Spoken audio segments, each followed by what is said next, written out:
कोणत्याही गोष्टीमध्ये धर्म आणण्यापेक्षा खऱ्या अर्थानं होम मिनिस्ट्रीनी त्या ठिकाणी लक्ष देऊन काम करण्याची गरज आहे, असं माझं मत आहे. अतिशय घृणास्पद, अतिशय दुःख वाटणाऱ्या, अतिशय चीड येणाऱ्या गोष्टी आपल्या पुरोगामी महाराष्ट्रामध्ये होत आहेत.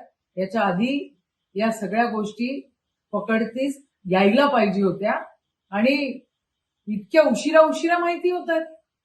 निषेध आहे या सगळ्या गोष्टी. 3 दिवसापर्यंत संपूर्ण शहरात व्हिडिओ व्हायरल झाले, मात्र पोलिसांनी सुमोटो सायबर डिपार्टमेंट करतं काय आहे?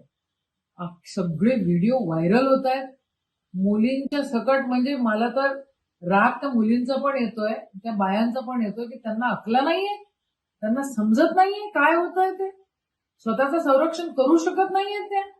अशा कशा म्हणजे हवी अशा कशा पडतात? काय अक्कल घाण ठेवलेलं आहे काय?